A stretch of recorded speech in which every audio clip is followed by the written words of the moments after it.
우리에게 주시는 하나님의 말씀은 마태복음입니다. 마태복음 21장 12절에서 13절 말씀입니다. 마태복음 21장 12절에서 13절까지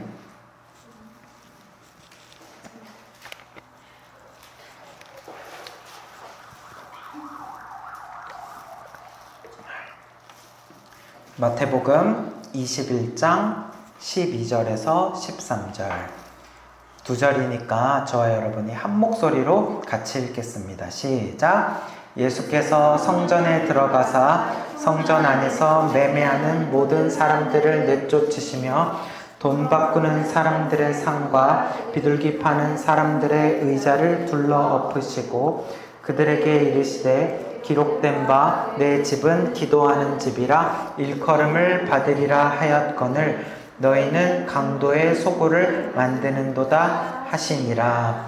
아멘. 오늘 말씀을 나누기 전에 영상을 하나 보고 말씀을 나누도록 하겠습니다. 자, 뒤에 불을 좀 꺼주세요. 예루살렘으로 가셨어요.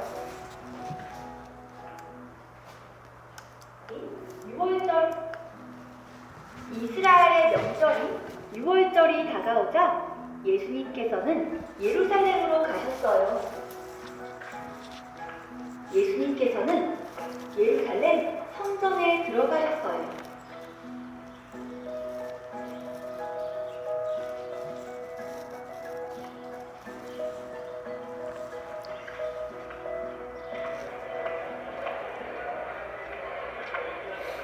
양 사세요. 얼마요? 그냥 양. 기도시락 쓰고 있어요. 뭐요? 원래 가격보다 4배나 비싸졌어.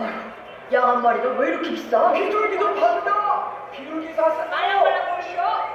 예배하기만 비둘기 사는 게 더 큰 복을 받을 것입니다. 예배드리는 성전에서 장사를 하다니. 하나, 둘, 셋, 넷, 다섯, 여섯. 내가 가져온 염소를 쓸 수 없다. 그 말 들으시오. 예수님은 성전에서 짐승들을 팔고 있는 사람들을 보고 무척 화가 나셨어요. 이것들을 여기서 치워라! 내 아버지의 집을 시장터로 만들다니! 네? 당장 여기서 나가서 온 치우라는 말이다! 보시오. 예수 하는 자가 성전에서 소란을 일으키고 있어. 가봅시다. 이 동물들도 다 예수님은 짐승들을 성전에서 쫓아내셨어요.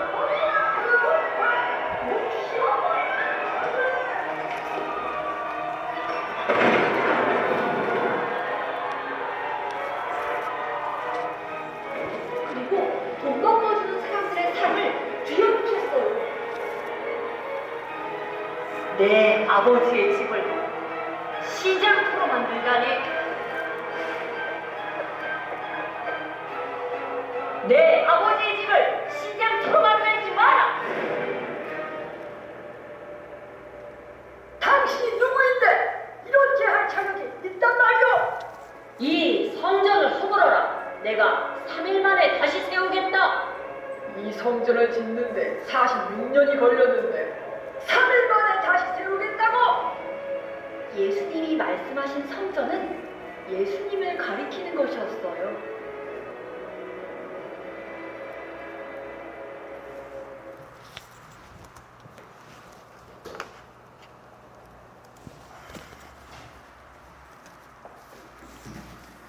자, 영상 잘 보셨죠? 오늘 말씀은요, 성경 전체에서 예수님이 가장 크게 분노를 하셨던 사건이에요. 그래서 이 사건을 가리키는 그 이름이 있습니다.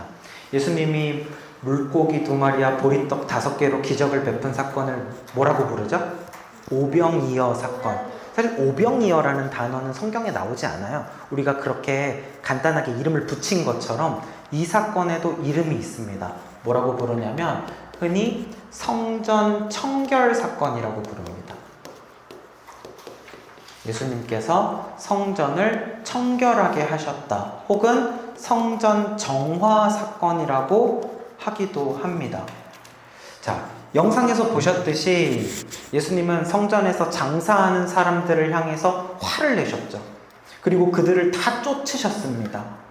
그런데 이 이야기를 놓고 또 많은 사람들이 오해를 하기도 해요. 어떤 오해냐면 예수님이 지금 막 엄청 화를 내시잖아요. 예수님도 분노하셨다라는 것은 그 분노라는 것 자체가 악하고 나쁜 건 아니라는 거네. 그렇다면 나도 예수님처럼 어떤 옳지 않은 것에 대해서 분노를 하는 것, 그것을 뭐 적절하게 화를 낸다면 그건 오히려 성경적인 것이 아니냐, 이런 생각을 할 수 있겠죠. 또 어떤 오해가 있냐면 예수님이 성전에서 이 장사하는 사람들을 다 쫓아버리셨잖아요. 화를 내시고. 그 이야기는 그럼 교회에서 물건을 막 사고 팔고 이런 거는 안 되는 거 아니야? 성경적이지 않은 거 아니야? 뭐 우리 가끔 교회에서 보면은 뭐 이웃 돕기 바자회를 한다든지 혹은 어떤 단기 선교를 위한 1일 마켓을 열기도 합니다. 혹은 주일학교에서는 달란트 시장을 하기도 하죠. 이렇게 뭔가 돈을 주고 사고 파는 어떤 이런 모습들, 그런 것들은 성전에 어울릴 수 없어. 거룩한 교회에서 어떻게 돈 주고 물건을 사? 예수님도 그것에 화를 냈는데 교회에선 그런 걸 하면 안 돼 라고 생각할 수도 있겠죠. 자, 이러한 것들 좀 헷갈리는 부분들이 있습니다. 오해할 수 있는 부분들이 있는데 이런 거를 오늘 우리 말씀을 통해서 좀 잘 정리가 되는 시간이 되었으면 좋겠습니다. 그리고 또 오늘 말씀 속에 담겨져 있는 이 성전의 의미가 무엇인가, 성전을 청결하게 하신 예수님, 이 사건을 통해서 우리 말씀 안에 담겨져 있는 깊은 은혜의 메시지를 발견하는 시간 되시기를 축복합니다. 자, 오늘 이 사건이 벌어진 장소는 어디냐면 예루살렘입니다. 예루살렘에 있는 성전이지. 맞아. 예루살렘에 있는 성전. 그런데 지난주에 예수님이 어디 계셨는지 혹시 기억나세요? 여리고에서 누구를 눈을 뜨게 하셨냐면 바디메오의 눈을 뜨게 하셨습니다. 근데 그때 여리고에서 예수님이 어떻게 하는 중이셨냐면 나가는 중이셨어요. 성 밖으로 나가는 중이셨고, 그때 성 밖에 있던 바디메오의 눈을 뜨게 하셨잖아요. 그럼 예수님은 어디 가시려는 중이었냐면 그게 바로 예루살렘이죠. 예루살렘에 가시는 이유가 뭐였습니까? 지난주에도 말씀드렸지만 예수님이 십자가에 달리실 날이 그때가 얼마 남지 않았다는 거예요. 예수님을 따르는 사람들도 많았지만 반대로 예수님을 대적하는 사람들도 많았습니다. 그런 사람들은 주로 권력자들이었는데 그 권력자들이 많이 있는 수도 예루살렘으로 예수님이 가신다는 것은 위험한 일이었어요. 그 대적하는 세력들을 만나러 가는 것이고, 이것은 십자가의 때가 이르렀다라는 것이고 예수님이 친히 십자가에 달리시러 예루살렘에 가셨다라는 거죠. 실제로 오늘 이 성전 청결 사건과 예수님의 십자가 사건은 며칠 차이 나지 않습니다. 이제 며칠 뒤면 예수님은 십자가에 달리시게 되고 오늘 사건은 그 십자가 사건에 더욱더 불을 비치는 사건이 되는 거예요. 그래서 예수님은 예루살렘에서도 가장 먼저 어디를 찾아가셨냐면 예루살렘에 있는 성전에 찾아가십니다. 성전에 찾아가시자마자 예수님 눈에 이상한 풍경이 보여요. 장사하고 돈을 바꾸고 비둘기 짐승을 파는 사람들, 그것에 예수님은 분노하시게 됩니다. 자, 여기서 중요한 점이 있습니다. 어떤 점이 중요하냐면 예수님의 분노와 나의 분노, 이것은 같지가 않다는 거예요. 같지 않다. 왜냐면은 예수님은 어떤 분이세요? 예수님은 죄가 있어요, 없어요? 죄가 없어요.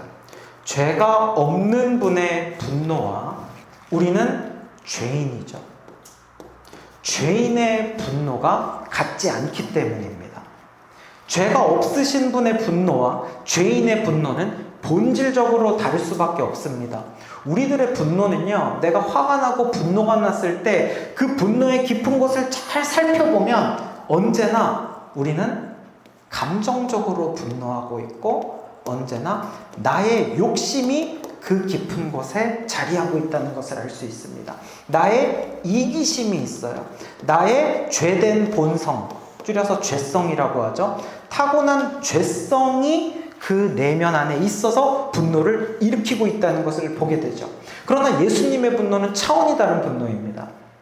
죄가 없으시기 때문에 감정이나 욕심이나 이기심이나 죄성이 전혀 개입이 될 수가 없어요. 그런 것이 개입되지 않은 예수님의 분노는 어떤 분노냐면 거룩한 분노가 됩니다. 그분은 선하시기 때문에 선하신 예수님이 하는 모든 것은 선합니다.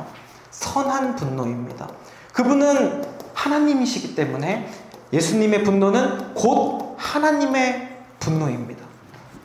그래서 나의 분노와 예수님의 분노는 완전히 달라요. 예수님이 분노하셨으니까 나도 분노해도 된다. 예수님이 더러운 것들에 대하여서 화내셨으니까 나도 더러운 것들은 참지 않고 화내는 것이 맞아. 이렇게 예수님과 나를 동일시해서는 안 돼요. 예수님을 핑계대면서 나의 분노를 정당화하려고 해서도 안 됩니다. 그래서 여러분들이 만약 무언가를 화를 내도 되나 안 되나 막 이런 어떤 하나님의 뜻을 알고 싶을 때는요, 이런 어떤 한 사건만 단편적으로 보고 판단할 것이 아니라 성경 전체에 담겨져 있는 메시지를 봐야 되는 거예요. 그래서 분노에 대한 말씀을 사실 성경을 제가 이번 주에 연구를 하면서 수십 군데가 넘어요. 너무 셀 수 없을 정도로 많아요. 그렇게 분노에 대한 하나님의 말씀이 많지만 그 중에서 먼저 구약 말씀에서 한번 찾아봤습니다. 잠언 12장 16절 같이 한번 읽어보죠. 시작! 미련한 자는 당장 분노를 나타내거니와 슬기로운 자는 수욕을 참느니라. 당장 분노를 나타내는 자를 뭐라고 불러요? 미련한 자. 미련한 자는 당장 분노해버린다는 거예요. 근데 슬기로운 자는 무엇을 참는데요? 수욕, 수치와 모욕을 참는 겁니다. 억울하게 부끄러움을 당할지라도 그것을 참는 사람을 성경은 슬기로운 자라고 말하고 있어요. 자, 계속해서 시편 말씀도 한번 봅시다. 시작! 여호와 앞에 잠잠하고 참고 기다리라. 분을 그치고 노를 버리며 불평하지 말라. 오히려 악을 만들 뿐이라. 분을 그치래요. 노를 버리래요. 분노죠. 분노를 버리고 또 불평도 하지 말래요. 그것들은 악을 만들기 때문입니다. 나의 영혼이 더 악해지고 우리는 분노를 하고 막 화를 내고 나면 속이 시원해지고 내 기분이 맑아질 것 같죠? 그렇지 않습니다. 여러분들 경험해보셨을 거예요. 화는 내면 날수록 더 화가 나요. 분노는 하면 할수록 내 감정은 더 상해져 있습니다. 뿐만 아니에요. 영혼만 상하는 것이 아니라 몸도 아파진다는 거 아세요? 화병이라는 것도 있어요. 만병의 근원이 뭐예요? 스트레스. 그게 어디에서 오는 겁니까? 화를 참지 않고 분노하고 내 안에서 누군가를 계속 미워하고 억울해하고 증오할 때 내 영혼과 내 몸이 버려지는 거예요. 악이 계속 만들어지기 때문이라고 말씀이 이야기하죠. 그래서 어떻게 하래요? 하나님 앞에 나아가야 돼요. 하나님 앞에 나아가서 주님 앞에서 잠잠히 기도합니다. 그리고 참고 기다리라고 말하는 것이죠. 자, 이번에는 신약 말씀을 한번 봅시다. 로마서 12장 19절 21절 시작! 너희가 친히 원수를 갚지 말고 하나님의 진노하심에 맡기라. 악에게 지지 말고 선으로 악을 이기라. 누군가가 나에게 악을 행했을 때 나는 그것을 어떻게 해야 돼요? 악으로 다시 갚아야 됩니까? 악으로는요, 악을 절대 이길 수 없습니다. 그래서 성경은 뭐라고 이야기해요? 선으로 악을 이기라는 거예요. 선이 악을 이긴다라는 거죠. 그것이 뭐예요? 참는 것, 용서하는 것, 도리어 나는 그들에게 친절을 베푸는 것입니다. 그리고 내가 그래서 원수를 갚지 말고 무엇에 맡기라? 하나님의 진노하심에 맡기라. 우리와 다르게 하나님은 죄가 없으신 분이기 때문에 그분의 진노는 거룩한 진노고 그분의 진노는 선한 진노고 의로운 진노예요. 그러니까 그분의 진노, 정당한 진노하심에 맡겨야 한다. 내가 원수 갚지 말라는 거죠. 왜냐하면 내가 원수를 갚으면 거기에는 나의 욕심과 이기심이 있기 때문에 오히려 악을 이기지도 못할 뿐더러 내가 그 악에게 잡아먹히게 돼요. 성경의 일관된 가르침은 예수님이 분노했으니 너희도 분노해도 된다가 아니에요. 예수님의 분노는 우리의 분노와 달라서 나는 분노해봤자 그 분노에게 잡아먹히는 자가 되는 거죠. 하나님께 맡겨라. 그래서 오늘 우리가 이 예수님의 분노에 대한 말씀을 들을 때 거봐 예수님도 분노했잖아 이것이 아니라 예수님이 도대체 무엇 때문에 그렇게 화를 내셨을까? 예수님이 그렇게 화낼 만한 이유가 대체 무엇이었으며 그 이유가 혹시 내 안에도 있진 않을까? 이러한 관점으로 오늘 말씀을 들으시면 참 좋을 것 같아요. 확실히 예수님도 이번 사건처럼 지금까지 화를 내신 적은 없었습니다. 그러면 대체 예수님은 뭐 때문에 그렇게 화가 나셨을까? 예수님이 그토록 싫어하실 만한 어떤 모습이 무엇이었을까? 그 모습이 안타깝게도 성전 안에 있었다라는 거예요. 가장 화를 내신 게 어디 뭐 저잣거리에서, 들판에서, 시장에서 일어난 것이 아니라 성전 안에서 하나님께 예배드리는 그곳에서 예수님의 가장 큰 분노가 있었다라는 거죠. 자, 그래서 성전이 어떤 곳인지 한번 좀 보면 좋을 것 같아요. 유월절은 이스라엘의 유대인들에게 가장 큰 명절입니다. 유월절이 무엇이냐면 이스라엘 백성들이 애굽으로부터 탈출한 출애굽한 날, 그래서 홍해 바다를 건넌 그 사건, 그것을 기념하는 거예요. 그래서 이스라엘 백성들에게는 하나님이 그들을 구원하신 날, 우리나라 명절로 치면 광복절이랑 비슷해요. 잃어버린 나라를 되찾은 날, 노예로부터 해방된 날. 그래서 많은 명절 중에서 우리가 광복절이 조금 권위가 있는 명절인 것처럼 이스라엘 백성들에게는 유월절이 그랬습니다. 유월절은 이스라엘 백성들이라면 모두가 1년에 한 번 성전에 와서 제사를 지내야 했습니다. 그래서 유월절 앞두고 며칠 앞두고부터는 성전에 사람들이 엄청나게 많아요. 우리 아까 영상을 봤지만 그 성전 안에 사람들이 막 바글바글하고 시끄럽죠? 그게 바로 유월절을 앞두고 있었기 때문에 수많은 사람들이 성전에 찾아온 거죠. 자, 이 성전의 구조가 이제 어떻게 돼 있냐면요. 요 안쪽 부분이 성전이고 이 밖에 이렇게 크게 담이 쳐져 있습니다. 먼저 여기가 성전인데 이 건물을 성소라고 부릅니다. 성소. 그리고 이 성소의 안쪽 제일 깊은 곳의 방에는 무엇이 있냐면 들어보셨어요? 지성소. 지성소에는 아무도 들어갈 수가 없고 오직 한 사람 제사장 중에서도 대제사장만 들어갈 수 있습니다. 그래서 이 지성소 안에는 무엇이 있냐면 법궤, 하나님의 말씀 돌판이 있었어요. 그러니까 실제로 여기가 하나님의 임재하는 곳을 상징했습니다. 그래서 지성소가 있고 그 지성소 바깥쪽에 성소가 있고 그 다음에 이 성소 앞에 있는 이 뜰을 예루살렘의 뜰이라고 부릅니다. 예루살렘의 뜰은 제사를 지내는 사람들이 이제 이 안으로 들어가는 거예요. 그래서 여기에서 이제 뭐 양을 잡기도 하고 제사를 지내는 거죠. 그리고 요 밖에 보면 뜰이 하나 더 있죠. 여기는 뭐라고 부르냐면 여인들의 뜰이라고 불렀습니다. 여인들은 여기까지 들어갈 수가 있었어요. 그런데 보니까 이 바깥쪽에 운동장 같은 곳이 있죠. 이곳을 뭐라고 부르냐면 이곳은 이방인의 뜰이라고 부릅니다. 그러니까 이방인들은 이 성전 안쪽으로는 들어갈 수가 없고 이 바깥쪽, 이 이방인의 뜰까지 들어갈 수가 있는 거예요. 오늘 사건이 일어난 장소는 바로 이방인의 뜰입니다. 이방인의 뜰에서는 어떤 일이 이루어지냐면 이 성전 안에 들어갈 때 필요한 준비물과 관련된 일들이 벌어집니다.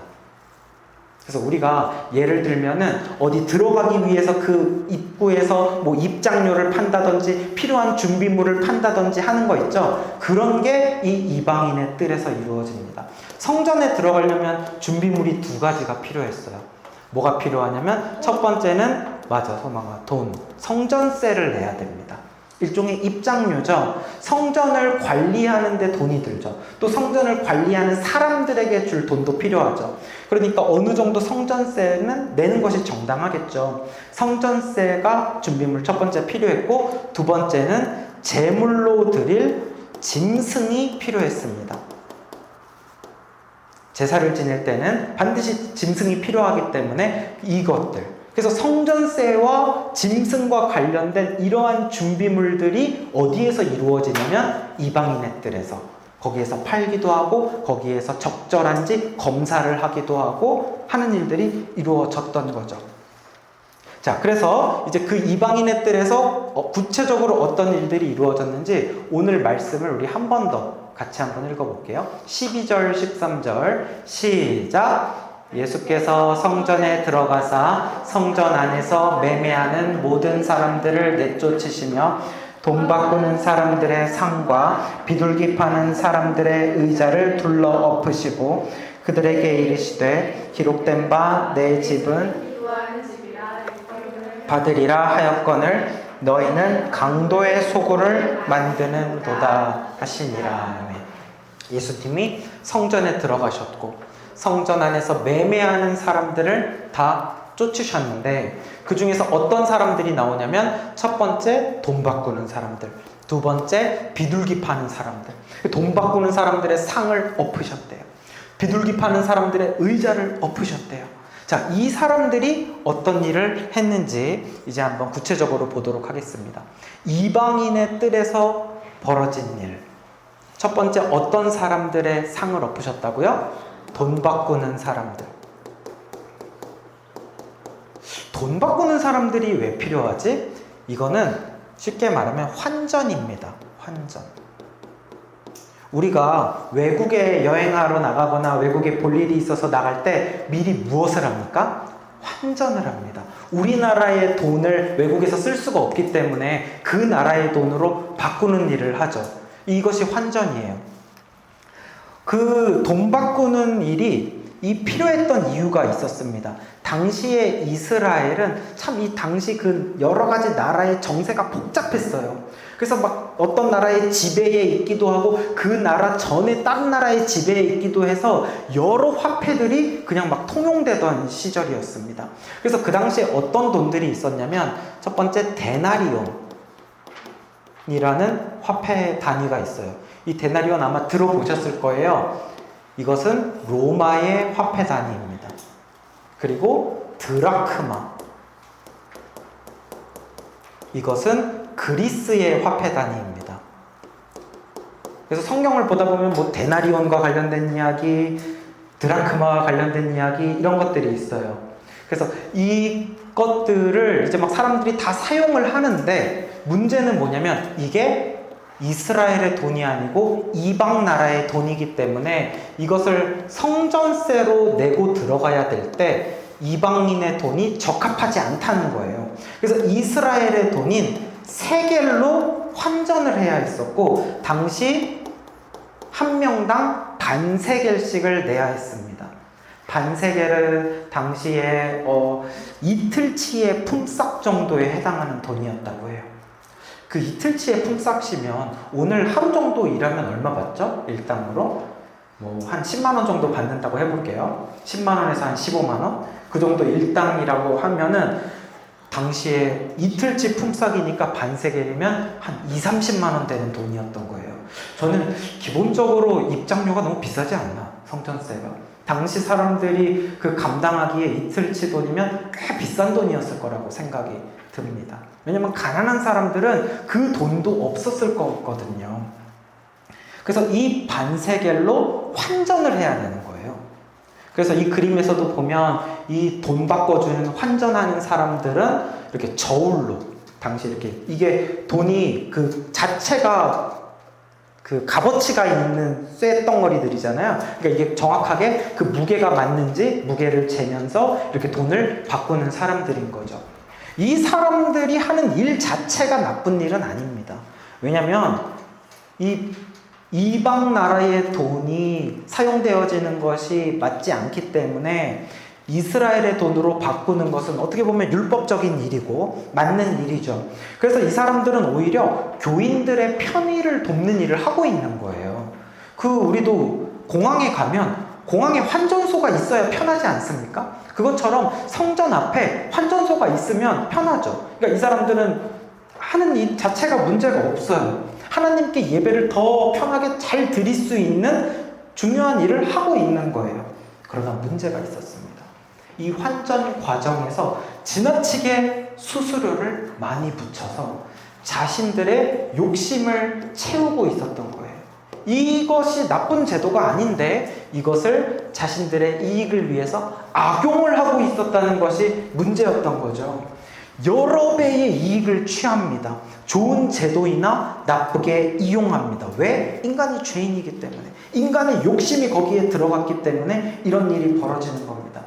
뿐만 아니라 이 사람들은요, 속으로는 이렇게 몰래 뒷돈을 챙기면서 자신의 지갑을 배불리하지만 겉으로는 나는 성전 안에서 일하는 사람이야 라는 이렇게 굉장히 거룩한 척, 굉장히 뭐라도 되는 척 자신을 이렇게 포장하고 살고 있었다라는 거예요.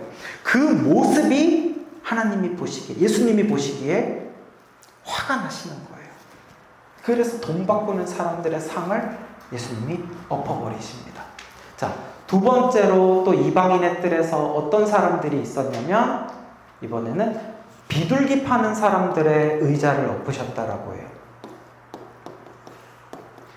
비둘기 파는 사람들 혹은 뭐 짐승들, 양이나 그런 동물들을 파는 사람들이 그 성전에 있었습니다. 제사를 지내려면 필요한 것이 아까 제물이 있어야 한다고 그랬잖아요. 두 번째 준비물로 보통은 양을 제물로 드립니다. 어린 양, 그것도 수컷 어린 양을 흠 없는, 상처 없는 수컷 어린 양. 근데 이것이 없을 경우에, 가난해서 양을 살 돈이 없을 경우에는 어떻게 하냐면 비둘기 한 쌍을 대신 하나님께 제물로 준비를 했었습니다. 비둘기가 양보다 훨씬 싸니까. 하나님께 제물로 드려져야 되는 그 동물들에는 중요한 특징이 있는데 절대 상처가 있어서는 안 돼요. 흠이 있어서도 안 됩니다. 깨끗해야 돼요. 그래야 내 죄를 대신해서 그 죄를 짊어지고 죽을 수 있는 동물이기 때문에 그 동물 자체가 죄가 있거나 흠이 있어서는 안 된다라는 그 원리예요. 그래서 상처나 흠이 있어서는 안 됐습니다. 근데 문제가 있었어요. 뭐냐면 이 제사를 지내러 예루살렘 성전에 오는 사람들이 다 예루살렘에 사는 사람들이 아니란 말이에요. 이스라엘 전체에서 오는 사람들이잖아요. 멀리서. 그러니까 내가 양을 키우는 사람이에요. 그래서 내가 키우는 양 중에 어린 순양 중에 제일 깨끗하고 예쁜 양을 한 마리 골라요. 그리고 이제 부산에서 서울까지 출발하는 거예요. 그래가지고 한 달을 걸어서 왔어요. 한 달을 걸어서 이 양이랑 같이 성전에 도착을 했는데 나도 힘들어. 나도 너무너무 힘들어. 양도 힘들어. 심지어 어린 양이에요. 양도 너무 힘들고 지쳤어요. 몇 날 며칠을 걸어서 오니까 양도 더러워졌어요. 흠도 생겨요. 막 상처가 생겼어요. 오면서 여기저기 부딪히고 돌 위에서 자고 막 이러면서. 그러니까 이 양이 원래는 제사로 지낼만 했는데 제사 지내기 좀 부적합한 양이 돼버리잖아요. 그러니까 이런 경우에 어떻게 하냐? 이 성전 앞에서 깨끗한 양으로 교환을 합니다. 교환을 할 수 있도록 양을 준비해 놓는 거예요. 돈을 조금 더 얹어주고 양을 바꾸는 거죠. 아니면 어차피 그렇게 바꿔야 할 거라고 생각을 하면 그냥 빈손으로 가는 거죠. 빈손으로 와서 여기에서 준비된 양을 사는 거죠. 그러니까 이 비둘기 파는 사람들, 양을 파는 사람들도 문제가 없습니다. 이들 또한 하나님께 제사를 잘 지내기 위해서 준비해주는 사람들이에요. 도와주는 사람들이에요. 문제는 이 사람들도 굉장히 비싼 값에 팔고 있는 거예요. 시중에서 팔고 있는 양보다 몇 배나 더 비싸게 팔고 있는 겁니다. 욕심으로 자신들의 지갑을 채우기 위해서. 그것을 알기 때문에 사람들이 어떻게 하겠어요? 여기서 양 사면 비싸. 그러니까 그냥 우리 양을 데리고 가자. 최대한 조심조심, 상처 안 나게 조심조심 해가지고 잘 데리고 왔어요. 근데 양 검사하는 검사관이 계속 불합격을 놓는 거예요. 막 생트집을 잡아가지고 얘는 이래서 안 돼 저래서 안 돼 하면서 고의로 억지로 탈락을 시켜버리고 어떻게 해서든지 이 이방인의 뜰에서 팔고 있는 양들만 사게끔 하는 거죠. 이것은 거의 사기 행위에 가까운 거죠. 자신들의 배를 채우기 위해서 고의적으로 퇴짜를 놓는 거예요. 트집을 잡아서. 그래서 예수님은 이러한 사람들의 욕심과 이 예배드리러 오는 사람들을 이용해서 자신들의 지갑을 채우는 모습에 예수님은 화가 나셨고 이들의 상과 의자를 엎어버리시는 거예요. 또한 이렇게 돈 바꾸는 사람들, 짐승을 파는 사람들이 돈을 많이 벌 수 있잖아요.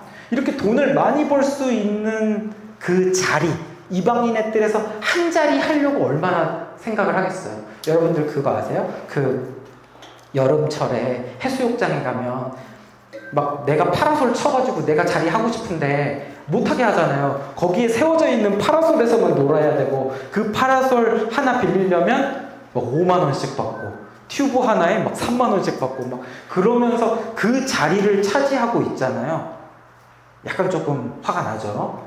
하나님이 만드신 자연인데 자기들 자연인 것처럼 막 돈 받고 이 사람들도 이 이방인의 뜰에서 그 자리를 차지하기 위해서 어떻게 하고 있었냐면 성전에서 일하는 제사장들, 서기관들, 종교 지도자들에게 더러운 로비를 하고 있는 거죠. 그래서 그 사람들이랑 이 종교 지도자들과 결탁을 해서 자기들끼리 끼리끼리 배를 채우고 있었던 거예요. 그러니까 이 사람들뿐만이 아니에요. 아까 그 영상에서도 보면 막 헐레벌떡 뛰어나와서 지금 대체 뭘 타는 짓이요 하는 그 사람들조차도 다 악한 사람들이었던 거예요. 하나님께 드리는 제사를 위해서 준비되어져야 될 사람들이 제사에는 예배에는 관심이 없어요. 어떻게 하면 내 배를 채울까? 거기에만 관심이 있는 사람들.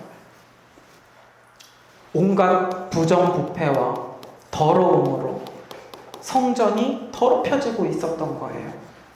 인간의 탐욕으로.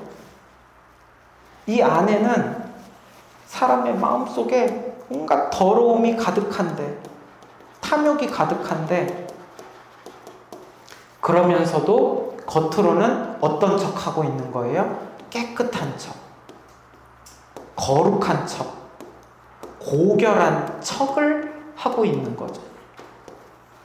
깨끗한 척. 예수님은 겉모습뿐만이 아니라 속사람까지 다 꿰뚫어 보실 수 있는 분이시기 때문에 이 성전 관리한다는 사람들의 이런 악한 모습을 보고 너무나 화가 나시는 거예요. 그래서 예수님이 말하는 거죠. 너희들이 기도하는 집을 강도의 소굴로 만들었다. 이게 무슨 말이에요? 거기 강도가 어디 있어요? 이 사람들이 지금 예배드리러 온 사람들의 돈을 뜯어내고 있는 강도들이라는 거죠. 강도들이 바글바글하고 있다라는 거예요. 사랑하는 여러분, 오늘날 우리 그리스도인들이 가진 문제도 저는 이와 굉장히 비슷하다고 생각을 합니다. 우리가 하나님에 대한 지식이 부족해서 문제가 아니라 우리가 말씀 공부를 하지 못해서 부족한 것이 아니에요. 그것이 문제가 아니에요. 많은 것을 알고 많은 것을 성경에 대한 것을 배우면 뭐합니까?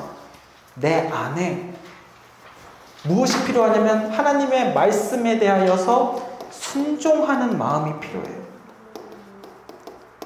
하나님의 말씀대로 살고자 하는 순결의 마음이 필요해요. 말씀으로 나의 겉모습만을 꾸밀 것이 아니라, 겉으로 아는 지식만을 꾸밀 것이 아니라 이 마음이 깨끗해야 되는 거예요. 하나님은 화려하고 비싼 그릇을 쓰시는 것이 아니라 질그릇일지라도 깨끗한 그릇을 사용하시는 분이십니다. 그래서 주님이 중요하게 여기시는 것은 순결이고, 주님이 중요하게 여기시는 것은 정직이고 주님이 중요하게 여기시는 것은 순종이고 진실이에요. 사랑하는 여러분, 순결보다 중요한 게 없어요. 부부 사이에서 무엇이 제일 중요한지 아세요? 남편이 아내한테 월급을 산더미처럼 갖다 준다고 해도 그 남편이 아내 말고 딴 여자 데리고 있으면 아무 소용이 없어요. 그 돈을 산더미처럼 갖다 줘도 기쁘지가 않다고요. 그 돈을 받고 싶지 않다고요. 속으로는 딴 생각하면서 겉으로만 하나님을 사랑하는 척, 겉으로만 하나님께 예배하는 척, 하나님은 거기에 분노하십니다. 중심을 보시는 하나님이세요. 나의 마음을 다 들여다보고 계세요. 과연 나는 하나님 앞에 정말 겸손하고 진실하고 정직한가?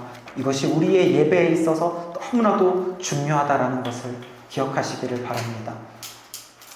여기에서 이 성전의 이야기가 나왔기 때문에 꼭 짚고 넘어가야 될 중요한 게 있어요. 이 성전의 의미를 우리가 깊이 있게 알기 위해서는요. 성전이 지금 있나요? 오늘날? 성전이 뭐죠? 교회가 성전인가요? 좀 뭐 비슷하게 생각할 수도 있지만 교회가 성전이라고 딱 맞아 떨어지지는 않거든요. 성전은 처음부터 있지 않았습니다. 성전이 처음에는 필요가 없었어요. 왜냐하면 하나님과 인간 사이에 인간이 하나님을 언제든지 찾을 수가 있었습니다. 태초의 에덴 동산에서는. 하나님은 생명의 근원이세요. 생명의 근원인 하나님과 인간은 늘 연결이 되어 있었어요. 그래서 우리의 생명은 영원했고 인간은 죽지 않았죠. 근데 무엇이 문제예요? 인간에게 죄가 들어왔고 에덴 동산에서 쫓겨났습니다. 쫓겨난 인간은 이제 무엇을 가진 존재? 죄를 가진 존재이기 때문에 하나님을 언제든 찾을 수가 없어요. 하나님과 단절되어졌고 그래서 하나님으로부터 이 생명을 받아야 우리가 살 수 있는데 생명 또한 단절되어졌죠. 그래서 모세 시대에 하나님께서 알려주신 방법대로 지은 것이 바로 성막입니다. 성막을 통해서 인간이 하나님 앞에 나아갈 수 있는 길을 얻게 된 거예요. 이 성막에 하나님의 말씀을 모시고 그곳에는 특별히 선택받은 제사장과 대제사장들이 있고 이곳에서 우리의 죄를 대신 짊어질 무엇이 필요하냐면 어린 양이 필요했어요. 어린 양. 어린 양이 피를 흘려야 돼. 내 죄의 싹은 사망이요. 어린 양이 대신 피를 흘리면 그 피로 말미암아 우리가 하나님께 나아갈 수 있고 생명의 근원이신 생명을 인간이 받음으로써 우리가 영생을 얻을 수 있는 방법. 이 수단이 성막이었어요. 그래서 광야에서 성막을 이렇게 지었죠. 근데 성막이 이제 성전으로 업그레이드 되는 계기가 있습니다. 그게 뭐냐면 다윗 왕 때. 다윗 왕 때는 이스라엘이 가장 번성하고 부강했던 때예요. 그래서 이제는 더 이상 이렇게 텐트 치고 광야에서 사는 게 아니거든요. 다윗 왕의 성전도 으리으리하고 엄청나게 화려했습니다. 근데 그렇게 화려한 다윗이 자기는 이런 성전에 살면서 하나님을 여기다가 모신다고 생각을 하니까 하나님한테 너무 죄송한 거예요. 그래가지고 다윗이 하나님 안 되겠습니다. 하나님 성전 업그레이드 시키겠습니다. 리모델링하게 해주세요. 그랬더니 하나님이 나는 상관없다. 근데 너가 뭐 정원한다면 그렇게 해라 라고 허락을 해주셨어요. 그래서 다윗 때에 짓지 못하고 결국은 다윗의 아들인 솔로몬 때에 이 성전이 완공이 됩니다. 그러나 이 성전은 건물은 이렇게 커졌지만 기능적으로는 똑같은 겁니다. 똑같이 인간이 성전을 통하여서 하나님께로 나아가는 거예요. 성전에서 똑같이 어린 양이 내 죄를 대신하여서 피를 흘리고 이 어린 양을 통해서 하나님께로 나아가게 됩니다. 그리고 하나님의 생명이 나에게 주어집니다. 그래서 우리는 영생을 얻게 되는 거예요. 에덴 동산에 있을 때는 언제든 하나님을 만날 수 있었어요? 성막 시대에는 성막을 통해서만 하나님을 만날 수 있었어요. 성전 시대에는 성전을 통해서만 하나님을 만날 수 있었어요. 자, 그럼 오늘날 어떻게 되는 거죠? 오늘날에 성전이 없잖아요, 우리한테는. 우리 이렇게 생긴 성전에서 예배 드리나요? 막 양 잡아 죽이고 막 이러나요? 안 하잖아요. 그럼 오늘날 우리는 어떻게 하나님을 만나죠? 교회에 오면 하나님을 만나죠. 근데 교회에서만 하나님을 만날 수 있나요? 아니잖아요. 우리는 오늘날 예수님을 통해서 하나님을 만납니다.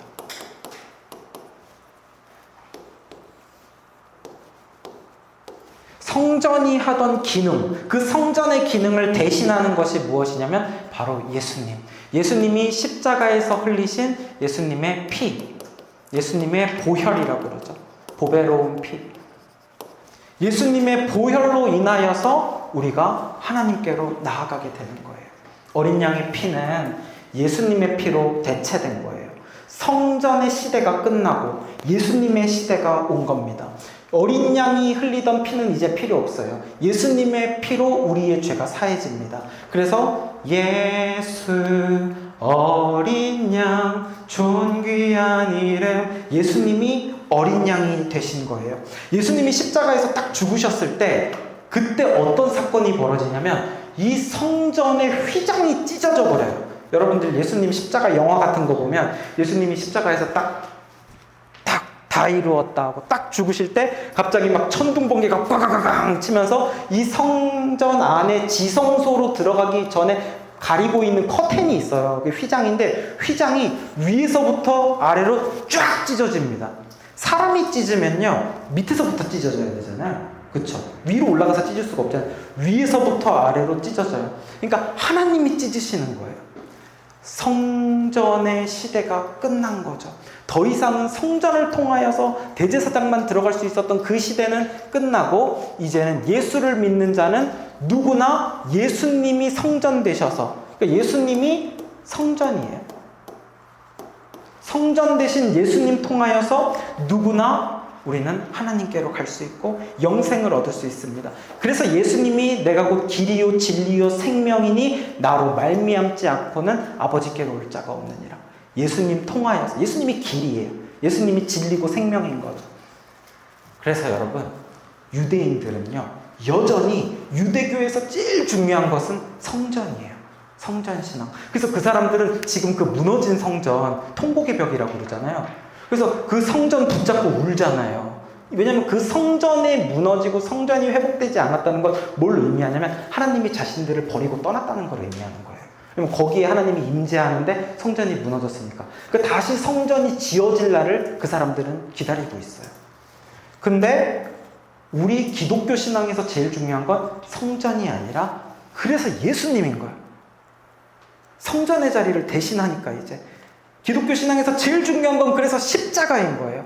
십자가에서 예수님이 피 흘려 죽으셨고 그것이 우리의 죄를 대신하셨고 죄의 삭은 사망인데 예수님이 그 죄값을 치르셨어요. 우리에게는 생명을 주셨습니다.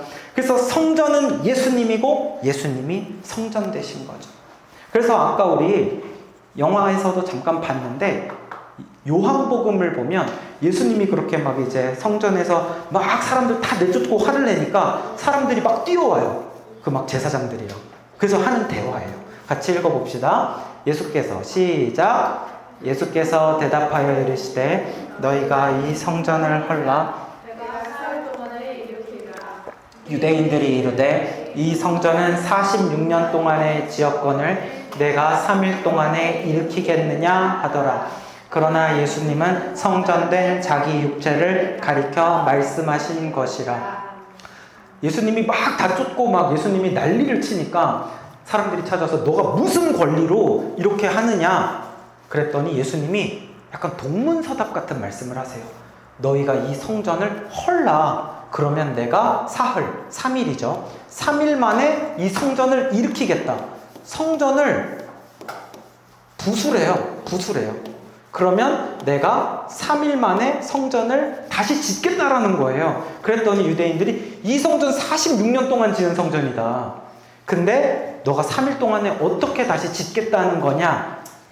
이제 해설이 나오죠. 그러나 예수님이 하신 말의 의미는 성전된 자기 육체를 가리켜 하신 말씀이었던 거예요. 이 성전은 무엇을 의미하냐면 아까 성전이 뭐라고 그랬어요? 예수님이라고 그랬죠. 다시 말하면 나를 십자가에 못 박아라. 예수님이 십자가에 죽으시면 어떻게 해요? 3일 만에 부활하시죠. 3일 만에 부활하심으로 예수님의 성전 사역이 완성이 되는 거예요. 예수님이 십자가와 부활에 대한 예언의 말씀을 하셨고 이것을 당시 사람들이 알아들을 수가 없었겠죠. 그래서 성전은 예수님입니다. 자, 그런데 이제 한 가지만 더 중요한 거, 요거까지만 하면 이제 끝나요. 예수님이 오늘날 어디에 계십니까? 저기 하늘나라에 계시죠. 하나님 우편에 계시죠. 또 하나, 근데 예수님이 그분이 하늘나라에만 계시나요? 아니요. 우리 주일학교에서도 배웠어요. 예수님은 내 마음속에 계세요. 우리 안에 계세요. 자, 이 말씀을 한번 읽어봅시다. 고린도전서 3장 16절 시작. 너희는 너희가 하나님의 성전인 것과 하나님의 성령이 너희 안에 계시는 것을 알지 못하느냐. 우리 안에 누가 계세요? 하나님이 계세요. 하나님이 계셔서 하나님의 성령이 너희 안에 있기 때문에 너희가 무엇이 되는 거예요? 하나님의 성전이 됩니다.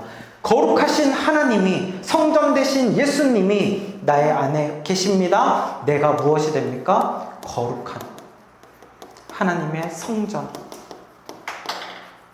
되는 거예요. 사랑하는 여러분, 나의 몸은 하나님의 성전이에요. 예수님이 더러운 성전에 막 분노하시면서 성전을 청결하게 하셨잖아요. 우리도 하나님의 성전인 나의 몸을 청결하게 해야 돼요. 나를 늘 청결하게, 나의 죄로부터 정화하는 것을 해야 한다는 거죠. 특히 우리 몸을 잘 관리해야 합니다. 나의 몸이 정욕에 불타지 않도록, 나의 육신이 야망에 불타지 않도록 해야 돼요. 우리의 몸은 하나님의 성령으로 불타야 하고 거룩으로 불타야 되는 거예요. 우리의 몸을 하나님이 원하시는 뜻대로 사용해야지 나의 욕심을 위해서, 이기심을 위해서 사용해서는 안 되고, 나의 인간적인 야심을 이루기 위해서 나의 몸을 사용해서는 안 돼요.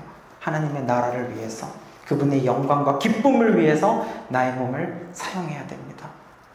그러므로 여러분, 우리의 몸을 늘 깨끗하게, 나의 마음과 영혼을 순결하게 관리 잘 하시고, 내 안에 더러운 나의 인간적인 욕심과 가식과 위선이 들어오지 않도록 깨끗하게 나의 영혼과 마음을 잘 관리해서 하나님께 예배드리기에 부족함이 없는 성전 되게 하시기를 축복합니다. 이 시간에 우리 말씀 기억하면서 같이 찬양 부르겠습니다. 내 주의 보혈은 같이 찬양할 텐데요.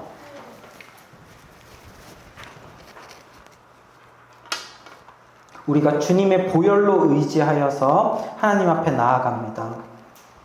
성전 되신 예수님 통하여서 이 죄인이 살 길을 얻었습니다. 그런 믿음의 고백을 가지고 우리 같이 찬양하시겠습니다. 1절과 2절 같이 찬양할게요.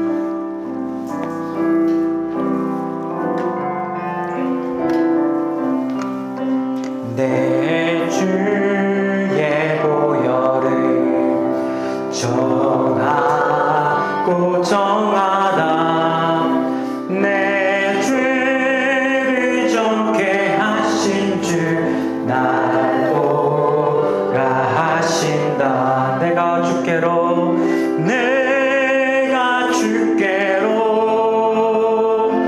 지금 가오니 십자가의 보혈로 날 씻어주. 4절 찬양하시겠습니다. 큰 죄인 복받아 살 길을 얻었네.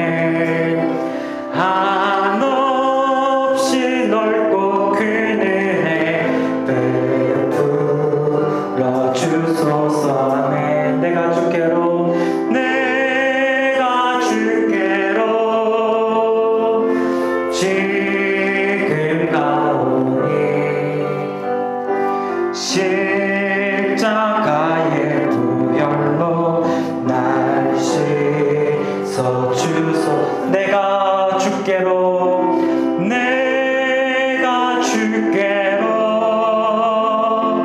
지금 가오니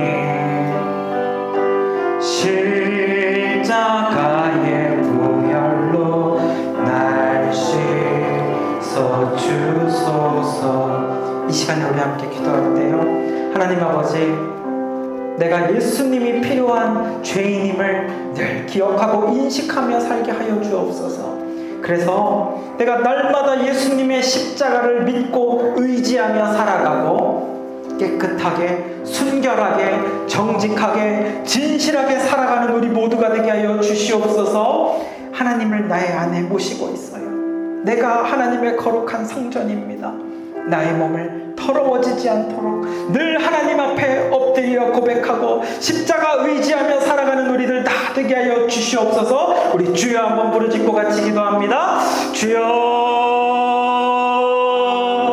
하나님 아버지, 주님, 우리가 말씀을 통하여서 성전을 깨끗하게 하신 예수님에 대한 말씀을 들었습니다. 주님, 예수님께서는 더러운 성전에 분노하셨습니다.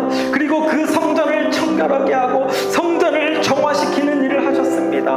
우리도 하나님의 성전인 나의 몸을 잘 관리하고 청결하게 하고 정화시키는 우리들이 되게 하여 주시옵소서. 나의 능력으로 할 수 있는 것이 아니오니 날마다 예수님의 십자가를 믿고 의지하며 주님 앞에 나아가 엎드리는 저희들 되게 하여 주옵소서. 주님의 보혈 의지하여 성전 대신 예수님 의지하여 하나님께 나아갑니다. 예수님 통해 죄인이 살 길을 얻었습니다. 주여, 우리의 죄를 용서하여 주세요. 보혈로 우리를 씻어주세요. 나의 더러움을 주로 말미암아 순결하게 하여 주세요. 깨끗하게 하여 주시옵소서. 주여, 아버지, 주님 의지하며 나아갑니다. 주님, 날마다 깨끗하게, 순결하게, 정직하게, 진실하게 살아가는 주님 보시기에 칭찬받는 종들 다 되게 하여 주시옵소서. 하나님 아버지, 예수님의 성전 청결 사건을 통하여서 성전 대신 예수님 통해 우리들이 살 길을 얻었고 하나님의 성전인 나의 몸을 깨끗하게 해야 함을 깨달았습니다. 또한 우리 교회에 주신 여러 가지 제도들 우리가 악용하지 않고 선하게 잘 활용하게 하시고 교회가 타락하여 썩지 않도록 도와주시옵소서. 주님을 섬기기에 부족함 없는 교회 되게 하시며 우리가 날마다 예수님 의지하여서 깨끗하고 순결하게 살아가는 믿음의 자녀들 다 되게 하여 주시옵소서. 감사를 드리며 예수님의 이름으로 기도합니다. 아멘. 이제는 예수 그리스도의 은혜와 하나님 아버지의 사랑과 성령님의 교통하심이 날마다 예수님 의지하며 살아가고 깨끗하고 순결하게 정직하고 진실되게 살기를 다짐하고 소망하는 예배자들 머리 위에 영원토록 함께 있을지어다.